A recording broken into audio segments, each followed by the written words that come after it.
Did you know that England almost converted to Islam? I didn't, but SideQuest thinks that was possible. I'm Mr. Terry, I'm a high school history teacher. Welcome back to another History Teacher Reacts video. All right, we're returning to SideQuest. Just the other day, I did my first commentary on the first ever SideQuest video I had ever seen, and that was about what if Rome had industrialized and why didn't they? So I got a lot of requests to come back to the channel, and I went through some of the popular videos, and this one definitely stood out to me. I want to know about this story, and I'm excited to comment and add anything that I can. All right, original video is down below. Make sure you're supporting that, and let's get started. Ah, England, the glorious forebear of Western civilization, yes, what? And creator of something. The chip, the English contribution French to fries. World cuisine. There's a little Wait, what did you say about cuisine? The English contribution to world cuisine. There's a little. All right, we all know, we know the meme. How can you have control 25% of the Earth's population and dominate the global spice trade and have such bad food? Known story about our dear motherland that you won't find in the school curriculum. And that's the one time England almost converted to Islam. Yes, it's quite a bizarre story. Yeah, and I want to know. It starts with our good friend, King John. You see, while being King of England usually came with a number of benefits, unfortunately for John in 1199, having money was not one of them. The previous King of England, John's brother, Richard, a.k.a. Richard the Lionheart, a.k.a. Brave Daddy. Known for the Crusades, of course. Number 3. Don't call him Dick, he doesn't like that. Had been rather liberal with his spending. First, he went off to reclaim Jerusalem in the Third Crusade, with the end result being a mountain of expenses and a grand total of 0 reclaimed Jerusalems. Although, honourable mentions, he did conquer Sicily and Cyprus on the way there. However, on the way back, Richard was imprisoned by the opportunistic Holy Roman Emperor, Henry VI, who really just couldn't resist earning some free money. This was definitely an era, or this was really an era that showed you the power of monarchies. You know, up until roughly, I guess, this point, things were, again, very, very feudal, and monarchs did not hold a ton of power, really. So much more was into the hands of nobles. So it was a consolidation of state power and the creating of, within this last century or two, with England, these powerful families, right? But yeah, you're going to get that with England, kind of the English state, and you're going to get France, of course, Holy Roman Empire, already been around a bit, but they're trying to consolidate their power. They're all competing with each other. But yeah, this is that time where you kind of get the beginning of kind of the age of absolutism, absolute rule, full state control, large states. That's what I mean. That little maneuver cost the English crown 2 years of its revenues, thank you very much. And in the end, it was all for naught. For just a few years later, Richard, that is, died of an infected crossbow wound.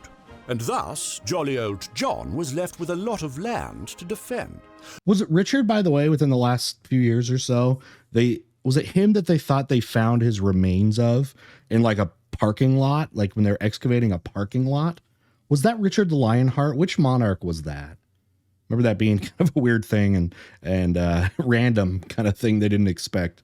Remember, England at the time owned vast swathes of what we'd now call France, and precious few resources with which to defend it. They were the Normans. What followed was arguably from Normandy, the worst series of defeats in English history. In the span of several years, John lost Normandy, Anjou, and Maine. He got excommunicated by the Pope, and his English vassals would eventually sit him down and get him to sign the Magna Carta. Yep. Suffice to say, Magna Carta is an important document because it's a document that basically forced a king and kind of stopped absolutism, where there's a declaration of rights, at least of some kind. Now, this was mostly for nobles and stuff like that, but that it also established that a king is not above the law, that they are actually still like they're not above a constitution. They're not above parliament in a situation like this, limiting the rights of a king. A lot of people say it was very influential. As precedent for other states that wanted to reduce the power of monarchies and make sure that they are not above the law, and to proclaim personal rights. King John was not having a good time. He was in desperate need of new allies. Yeah, so he wasn't very did liked. what any sensible medieval monarch would do. He expanded his Tinder discovery settings. Swipe left, swipe left, swipe left. Oh, bingo! One of the first new matches was Al-Nasir, the Moors, Caliph of the Almohads. His Muslim realm stretched across North Africa and into modern Spain, yet it was threatened to the north by France and the rising Iberian kingdoms. Hey, I think we got some enemy of your enemy is your friend thing, right? Islamic expansion into Europe had been halted at Battle of Tours, and since that was basically the Franks, right, and they're basically your enemy, enemy of your enemy is your friend. It's starting to make sense, isn't it? Now, while military aid between the two realms would have been logistically difficult, it was theoretically possible, and for John, that was good enough. In 1212, he sent a royal delegation to the Muslim ruler. The man in charge was a curious fellow, Robert of London, a Jewish convert with a love for gold and intrigue. Supposedly, Robert conveyed to Al-Nasir the following offer. I got money. King John was ready to swear fealty and to abandon Christianity in favor of Islam, as long as the Muslims were willing to help him reclaim his lost territories in France. It's questionable how receptive the English population would have been to such a radical change. I have a question. You guys can help out with it. Was this just completely a lie? And what I mean by that is that they would actually convert to Islam. Was it just something they would say to try to get an alliance? Was there an actual contingency plan for this, or was it just to say what they believe they want to hear? They're down there in Islamic Spain. But ultimately, things never got that far. For in private, Robert told Al-Nasir that King John was a cruel tyrant who knew only failure. The Caliph rewarded Robert for his honesty and sent the rest of the envoy off empty-handed.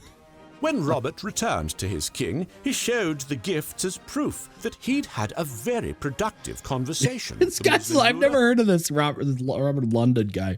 Dude, this guy's wild. What the heck? John rewarded him with even more gifts and a position as abbot of St. Albans. Dude, he's like taking over. The fact that we even know of this story is because Robert bragged to the wrong person. He told all of this to a monk at his abbey, who happened to have the hobby of writing everything down.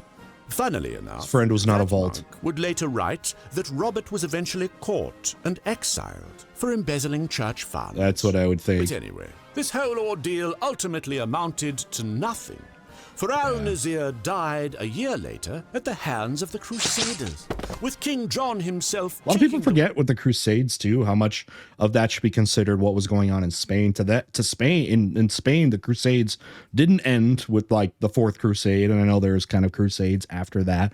For them, it didn't end until 1492 with the Reconquista and the official expulsion of the Islamic governance over Spain, except for maybe a little Granada or whatever. But it was much longer. And in fact, Christopher Columbus tried to kind of market himself to King Ferdinand and Isabella, basically as somebody that could potentially help continue the crusading, find more Islamic lands or routes to that. And it ended up working for Columbus there. So it seems like this Robert, though, of London guy basically made up the whole thing about, we'll actually convert and stuff like that, just so he could get in tight with the king down there and get some money. But it looks like it's gonna catch up to him. Bucket not long after.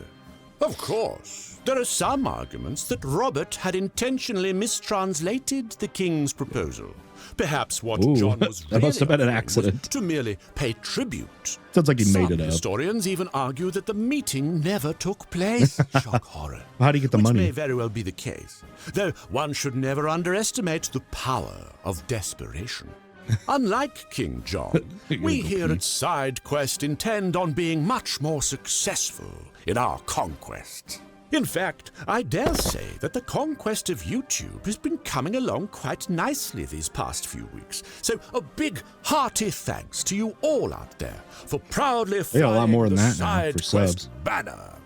And if you happen to be new here, please make sure to subscribe and to share our videos No around. doubt. And maybe even consider purchasing a minor title of nobility on our Patreon. They're very hot commodities these days, you know. All right, final thoughts.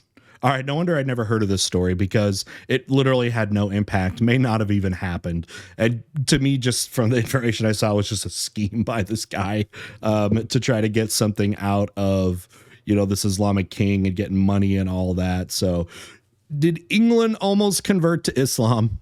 No, not at all. So we'll take that as our conclusion from learning about this. All right. Hey, thanks for hanging out with me, you guys. Thanks for recommending, again, more videos from SideQuest. If you want to see some more, let me know which ones I should check out. Best place to do that, come over to our Discord server, and we have video suggestions channel. That's actually where I get most of my suggestions, because it's in a nice place I can see. A lot of it gets lost in the comments, you know, but nevertheless, please leave your comments down below. Tell me what you think. Tell me what else I should be doing, and talk about this. Did England actually almost convert to Islam? All right, we'll see y'all next time.